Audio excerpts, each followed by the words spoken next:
Je fais un demi-tour. Vous voyez? Donc, maintenant, je ne pars plus là où j'allais boire, manger et commettre tout seul le péché. Je rentre maintenant. Je rentre maintenant. C'est-à-dire, c'est la repentance, le changement. Le changement. Donc, ce matin, cette nuit, nous sommes là, nous avons payé les prix de nos péchés que nous avons fait au Seigneur. Maintenant, on nous dit la repentance, c'est-à-dire, tu dois faire un changement. Alléluia. Amen. Donc, tu as demandé au Seigneur,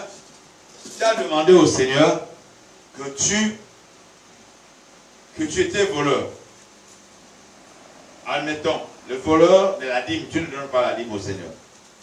Seigneur, pardonne-moi, pardonne-moi. Il a compris, il t'a pardonné. Maintenant, qu'est-ce que tu vas changer? Montrer au Seigneur que tu as changé. Qu'est-ce que tu vas montrer au Seigneur? C'est de lui montrer que non, je ne suis plus voleur de la dîme, mais voleur de la dîme. Voilà, maintenant, je t'apporte ma dîme. Vous avez compris? C'est ce qu'on appelle la repentance. Tu as changé. Venir le regret. Je ne fais plus comme je faisais avant. Je change. Je me suis repenti. Tu parlais aux gens. Tu parlais aux gens. Maintenant, ici, tu ne parles plus aux gens. Tu ne parles plus aux gens du mal. Comment dirais-je? Tu ne calomnies plus. C'est-à-dire tu te repens. Je vais vous montrer encore. Restons sur la page là. Nous allons prendre le psaume, premier chapitre.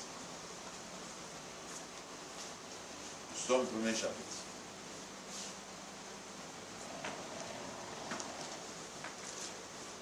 Dans le psaume au premier chapitre, on nous dit une chose ici. Heureux l'homme qui ne marche pas selon le conseil de méchants. Heureux. Tu as souffert ici de le pardon. Tes genoux ont souffert, ont eu la chaleur, beaucoup de choses. Prochainement, aujourd'hui nous avons fait 30 minutes. Le dimanche qui vient, le vendredi qui vient là-bas, nous allons faire 1 heure de temps. Jusqu'à ce que tu vas t'habituer à prier à genoux comme ça. Au lieu de prier 2 minutes, tu vas commencer à prier 30, 1 heure. Commence à prier 2 heures de temps. On a toujours eu l'habitude et une seconde, hein? Une seconde nature. Amen. Voilà. On dit heureux l'homme qui ne marche pas selon le conseil de méchants et qui ne s'arrête pas sur le voie de pécheurs et qui ne s'assied pas en compagnie de moqueurs, qui ne s'assoit pas ensemble avec les moqueurs. Tu seras heureux. Mais si tu fais seulement, tu viens demander pardon ici, Dieu t'a pardonné, Jésus t'a pardonné, il t'a lavé, mais toi, le Seigneur veut ici que tu sois une femme, un homme et une personne, un croyant, une croyante, un fidèle, une brebis, heureuse. Que tu sois quelqu'un qui est heureux. On dit ne pas s'arrêter. Avant tu t'arrêtais pour congosser. Maintenant, la repentance que le Seigneur t'a appelé avec l'appel à la repentance, tu ne vas plus t'arrêter là où on va congosser. On congosse les gens maintenant. On parle du mal des gens. On critique ton église. On critique ton pasteur. On critique un frère, une soeur dans le Seigneur. Tu ne le feras plus. Tu ne le feras plus. Tu n'auras plus les arrière-pensées sur quelqu'un. Alléluia. Ma fille, viens. Oui.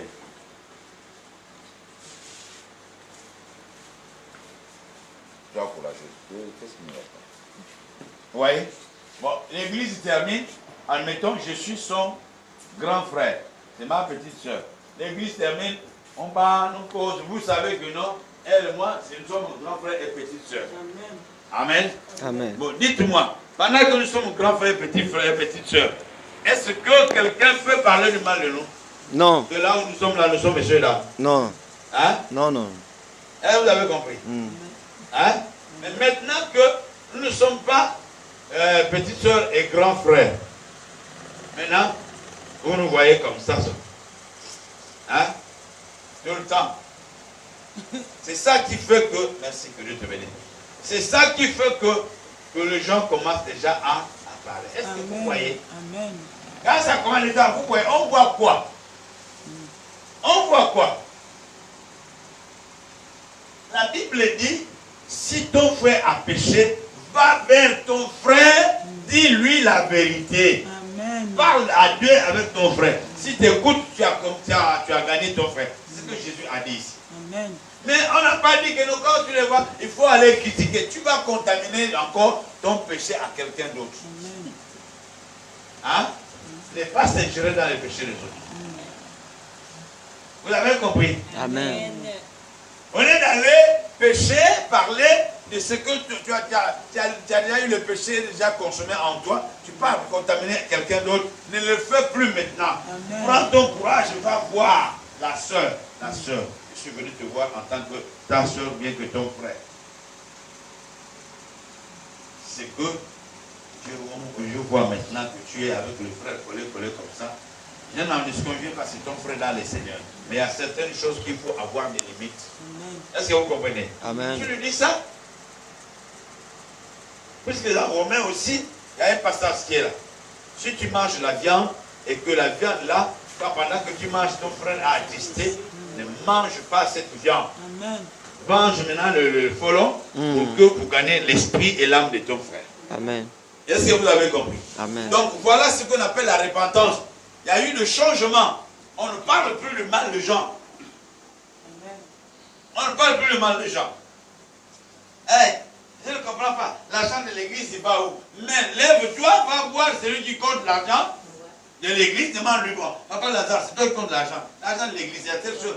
Chaque fois on parle de ceci. Mais l'argent de l'église qu'on donne des offrandes et des livres, vont où? Il va te dire la vérité, ce qu'il connaît. Amen. Au lieu d'aller, je ne comprends même pas. À chaque fois, l'argent qu'on donne à l'église, et pourtant tu n'as jamais donné même 5 000 un jour.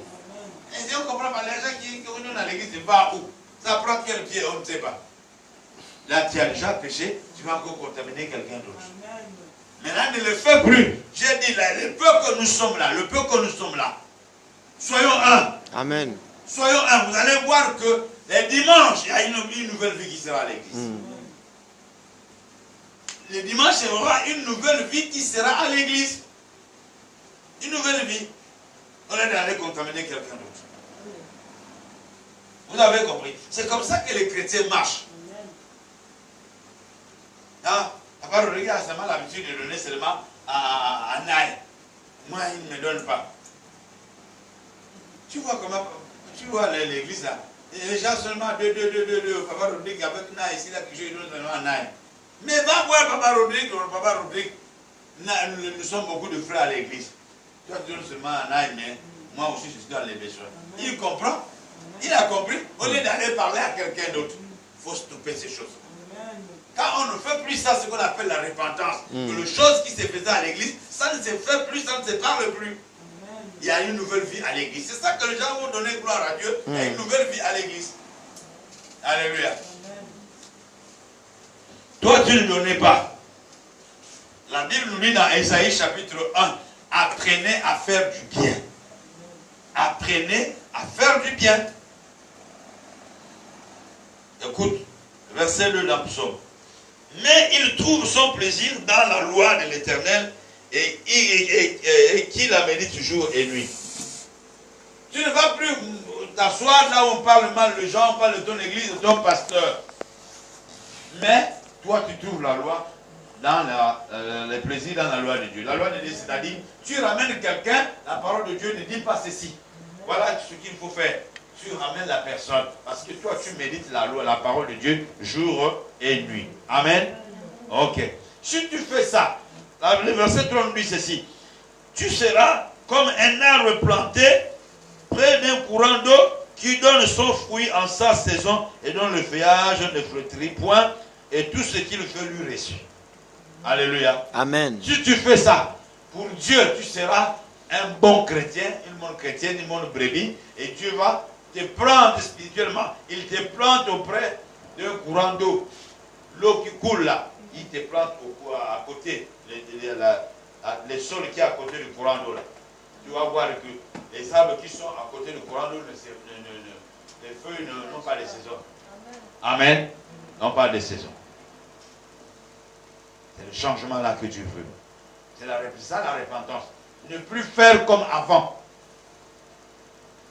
Ne plus faire comme avant. Et quand Jean-Baptiste a parlé, a prêché sur la repentance, il a dit que celui qui a 2 tuniques, 2 habits, qu'il donne un autre à celui qui n'en a pas. Je vous avais donné un exemple ici sur moi, non? Comment j'ai dirigé à Pointe-Noire et mon modérateur, quand le Seigneur a permis que j'arrive à l'heure qu'il demande aux gens, prions, il lève le main comme ça, je vois les fenêtres sous ses aisselles. Ça m'avait marqué. Et je me suis arrangé pour lui acheter les linges. Mais au lieu d'aller de le critiquer, bien dire à quelqu'un, vraiment, mon modérateur là aussi, il sait que la chemise qu'il porte là a déjà des fenêtres sur les aisselles, mais il amène ça à l'église. Est-ce que j'ai fait bien si j'allais faire ça? Non. J'allais pécher. La Bible dit, celui qui sait faire le bien, s'il ne le fait pas, il commet un péché. La Bible dit ça. Celui qui sait faire le bien, et s'il ne le fait pas, il commet un péché. Alléluia. Amen. Il commet un péché. Isaïe nous dit, chapitre 1er, je vais avancer entre 16, 17, 18, le 3 verset là. Apprenez à faire du bien. Apprenez à faire du bien. Je voudrais, le peu que nous sommes là, hein, je comptais, nous sommes les adultes, nous sommes 16, plus 4 enfants que nous avons ici. Ça fait, nous sommes à 20 ici, ce soir. Donc, le 20 que nous sommes là, même les enfants là, vous allez apprendre aussi à donner aux autres. Vous avez compris? Hein? Tu as entendu ce que j'ai dit? J'ai dit quoi? J'ai dit quoi? J'ai dit quoi? Hein? Qu'est-ce que j'ai dit? Tu as compris ce que j'ai dit? J'ai dit quoi? Répète un peu. N'ayez pas honte. Hein? N'ayez pas honte. Parle bien. Hein? Apprendre aussi, à donner aussi aux autres. D'accord? Hein? Comme tu es encore enfant, petite comme ça, il ne faut pas critiquer les autres. Hein? Il ne faut pas provoquer la bagarre. D'accord? Il ne faut pas insulter. Hein? Regarde, je vais te donner un exemple. Regarde. Tu as déjà vu un musulman dans ton quartier? Un musulman. Les enfants de musulmans, tu les as vus? Ils sont comment? Ils s'habillent comment? En pantalon comme toi? Hein? Ils s'habillent comment? Non, toi tu es honteuse. Viens. Et pas honte. Viens d'abord.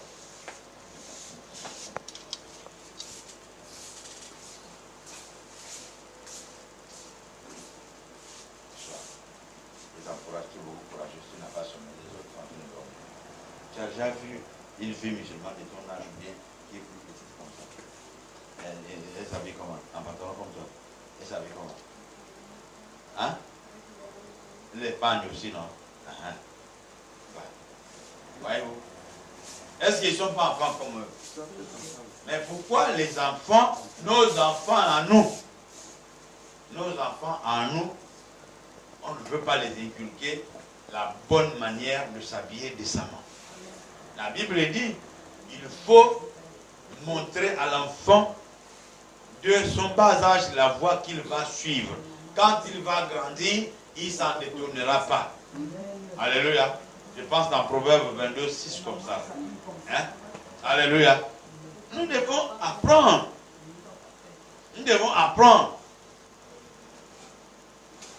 Par exemple, la fois passée, une fois comme ça, le pasteur avait parlé ici que les sœurs essaient un peu de s'amender leur façon de porter leur pantalon. Admettons, si tu portes les pantalons, hein, pour les femmes, il faut que ça, le haut que tu vas mettre au-dessus vienne ici. C'est un peu de cacher, hein, la partie, le membre inférieur. Ça cache au moins un peu. Hein? C'est bon. Comme ça, c'est bon.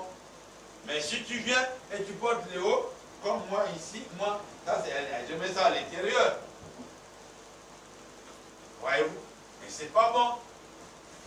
C'est pas bon. On appelle ça repentance. On appelle ça repentance. Vous n'allez plus vous habiller comme ça. Donc vous êtes déjà repenti. Ici, les païens, quelque part, dans Matthieu, Jésus avait parlé, hein, les païens font comme ça. Les païens et les publicains font comme ça. Et un jour, il a dit ceci. Si vous saluez seulement, vous avez seulement l'habitude de saluer seulement les gens qui vous saluent. Amen. Vous ne saluez pas les autres. Que faites-vous d'extraordinaire? Hein? Que faites-vous d'extraordinaire? Rien. Un jour ici, parmi les chants, il y a quelqu'un qui est venu me dire, ah, pasteur, telle soeur parmi les chants, quand le culte termine, elle n'aime pas saluer. Ok, la personne me l'a montré. Et moi, qu'est-ce que j'ai fait? J'ai appelé la chante, je l'ai appelé, je l'ai fait asseoir ici. Bonjour, comment ça va bien? J'ai essayé un peu de blaguer un peu avec elle. J'ai dit, mais tu es belle, tu es bien habillée. Ah, papa, mais j'ai dit, j'ai reçu un rapport sur toi. Vous comprenez? Dans l'église, c'est que je dis, je fais comme ça. J'ai reçu un rapport sur toi. Et quand le culte termine, le culte est terminé, aller dans la paix du Seigneur, on se salue 5 ou 6 personnes, toi tu ne salues personne. Elle m'avait compris. Maintenant, elle m'a pas répondu, elle a compris. Oh, c'est vrai, papa, j'ai dit oui, j'ai reçu un rapport. Mais maintenant, qu'est-ce qu'elle fait? Dès que le culte termine, moi aussi, depuis ce jour-là, j'ai commencé à jeter le regard sur elle. Hein? Elle déjà donne, elle salue les soeurs, les frères, ici à l'église. Elle a fait ça pour une fois, 2 fois, un dimanche, je l'ai appelé, j'ai dit, bon, tu as compris la leçon, que Dieu te bénisse. Voyez-vous? Mais je ne peux pas aller la critiquer, voilà, et ceci, tu es orgueilleux, ceci. Non! Je suis passé la manière à la convaincre. La convaincre. Alléluia. Amen. La repentance. La repentance. On dit qu'il n'est pas ici de méchants. Ils sont comme la paille que le vent d'ici. Ne soyez plus de méchants. Ne soyons